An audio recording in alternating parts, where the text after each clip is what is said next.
नमस्कार.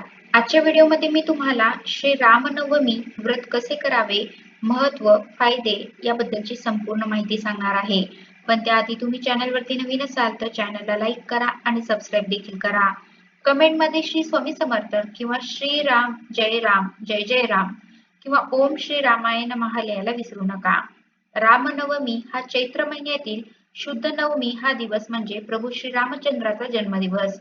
श्री रामनवमीला श्रीराम, जय जय राम हा नामजप तसेच श्रीरामाची अन्य उपासना भावपूर्ण केल्याने श्रीराम तत्वाचा जास्तीत जास्त लाभ मिळण्यास मदत होते. या आदर्श देवतेची आपल्याला सदैव आठवण राहावी. तो आदर्श आणि त्यांच्यातील गुण आपण काही अंशी तरी आपल्यात उतरावे म्हणून हे रामजन्माचे निमित्त. रामनवमी म्हणजेच रामजन्माच्या दिवशी मठ मंदिरात भजन, पूजन, कीर्तन, प्रवचन इत्यादी कार्यक्रम करून हा जन्मोत्सव सोहळा साजरा केला जातो. या दिवशी श्रीरामाचे व्रतही केले जाते. हे व्रत केल्याने सर्व व्रत केल्याचे फळ मिळते. तसेच सर्व पापांचे शालन होऊन अंती उत्तम लोकाची प्राप्ती होते असे सांगितले आहे. व्रताच्या एक दिवस अगोदर सकाळीच लवकर स्नान आटपून श्रीरामाचे नामस्मरण करावे. दुसऱ्या दिवशी म्हणजेच चैत्र शुक्ल नवमीला ब्रह्ममुहूर्तावर उठून घर स्वच्छ करावे आणि आपले दैनंदिन कार्यक्रम लवकर उरकून घ्यावे. त्यानंतर गोमूत्र, शुद्ध पाणी घरात शिंपडून घर पवित्र करावे. त्यानंतर देवपूजा करून व्रताचा संकल्प करावा. काम, क्रोध, लाभ आणि मोहापासून अलिप्त होऊन हे व्रत करावे. या दिवशी संपूर्ण 8 प्रहर उपवास ठेवला पाहिजे. दिवसभर ईश्वराचे भजन, स्मरण, स्तोत्रपाठ, हवन करून रामजन्मोत्सव साजरा करावा. तसेच या दिवशी रामायण वाचणे आवश्यक आहे. या दिवशी मर्यादा पुरुषोत्तमाचे आदर्श अंगीकारण्याचा संकल्प करावा. प्रभू श्री रामचंद्र चरित्र श्रवण करून जागरण करावे. दुसऱ्या दिवशी म्हणजेच दशमीला पारायण करून व्रत सोडावे. गरीब आणि ब्राह्मणांना दान करून त्यांना जेवू घालावे. रामनवमीच्या दिवशी उपवासादरम्यान हानिकारक विषारी पदार्थ आणि अपचन होणारे पदार्थ शरीरातून काढून टाकून शरीरातील विषहरण करण्यास मदत करणे हाच उद्देश आहे.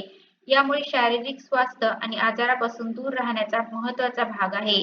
मार्च किंवा एप्रिल महिन्यात वातावरण बदलून अचानक उष्णता वाढते.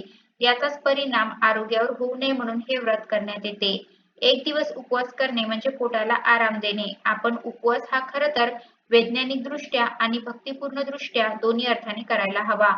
एक दिवस उपवास करणे म्हणजे पोटाला आराम देणे, शरीरातील विषारी पदार्थ बाहेर काढून पोटातील जळजळ आणि त्रास याला आराम देण्याला महत्त्व आहे. रामनवमीच्या दिवशी तुम्ही ही उपवास करणार असाल तर आरोग्यासाठी ही गोष्ट लक्षात ठेवून त्याप्रमाणेच उपवास करा. तुपकट किंवा तेलकट उपवासाचे पदार्थ न खाता सात्विक पदार्थांकडे, ताज्या फळांकडे लक्ष देऊन त्याचे सेवन करा आणि उपवास सफल करा. रामनवमी हे व्रत नित्य, नैमित्तिक आणि काम्य अशा 3 प्रकारचे आहे.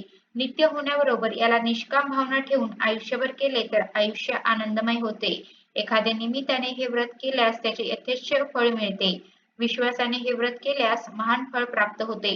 म्हणूनच श्री प्रभू रामचंद्राची कृपा प्राप्त करण्यासाठी रामनवमीचे व्रत अवश्य करावे.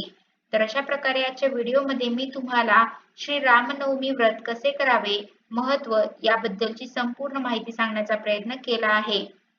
कसा वाटला तुम्हाला माझा आजचा व्हिडिओ कमेंट करून नक्की सांगा आणि कमेंटमध्ये श्री स्वामी समर्थ किंवा ओम श्री रामाय नमः लिहायला विसरू नका. धन्यवाद.